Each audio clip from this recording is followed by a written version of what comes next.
It's the end of summer. It's becoming a little back-endish. We've just lost the Queen. Winter is to come. It may be a cold, hard winter for a lot of people.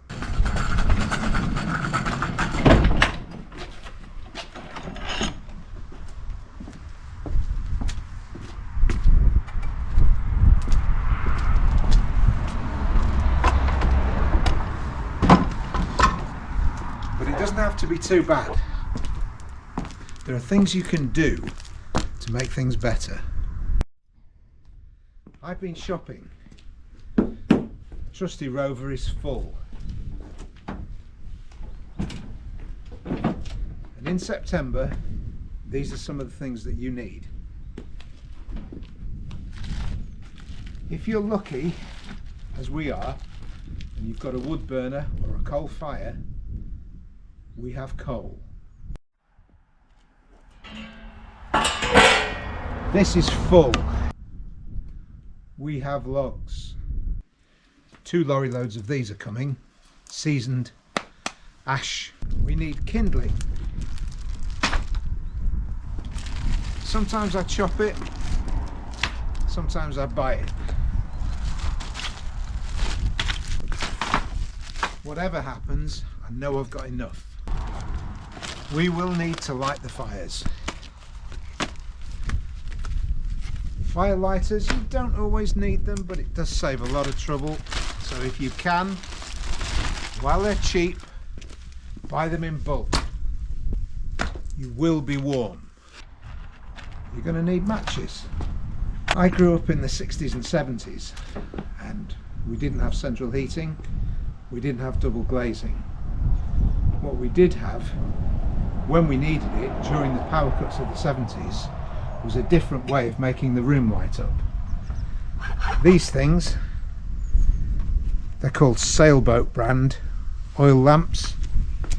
And you need lamp oil and you need wicks, which we've got.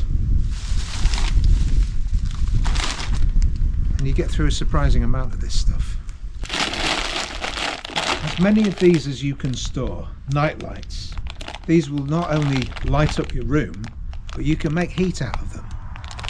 2 or 3 of these in a loaf tin with a big plant pot over the top and another one over the top of that, and you've got a little heater. It's dirty, it'll be smelly, it'll make soot on the inside, but it will keep you warm. When you can't afford your gas bill, when the lights go off and they start cutting out the electricity, that's what you need.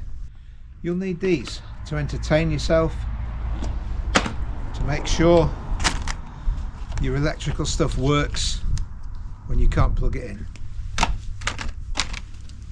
Candles at the moment are cheap. Buy what you can. These are £1 for 4. They'll give you heat, they will light your room. When you can't plug your electric blanket in, you use a hot water bottle to warm your bed up, keep you warm at night. Fill it with boiling water straight out of the kettle. This is a little spirit burner.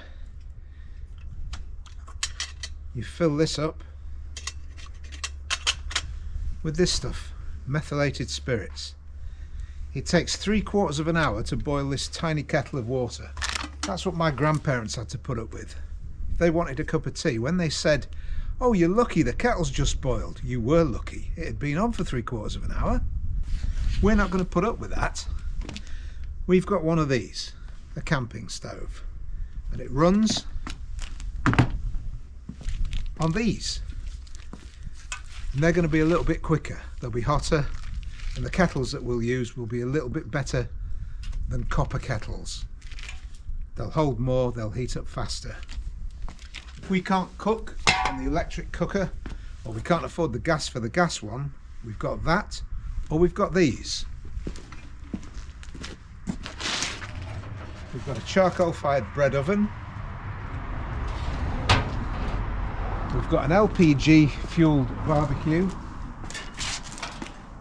Now you can even use this to make bread. And we've also got a charcoal, just an ordinary barbecue, and we can fry our sausages as often as we want on there. When it's cold at night, a thermally insulated, really good sleeping bag. This is good for -10 if you're camping.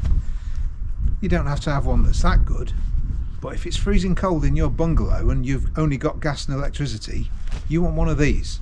Sit in that, let the heat from your body warm you.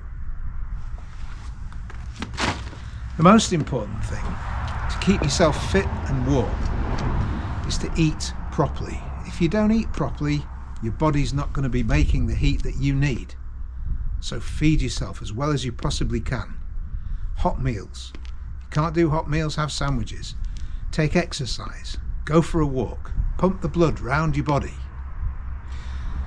And this might sound a bit strange, but do this every morning. Houses today have all got double glazing. They're not meant to have. Most of them were built in the days before that existed. So get up in the morning and open every window in your house and leave it open for 20 minutes. Close them all, put a coat and a hat on if you're cold while it's happening. Close them all, you've changed the air. Otherwise, every human being in your house is pumping out a gallon of moisture during the night when they breathe in and out. And that's got to go somewhere. In a lot of houses, it's not going up the chimney, it's not going out the crack between the wooden window and the wall.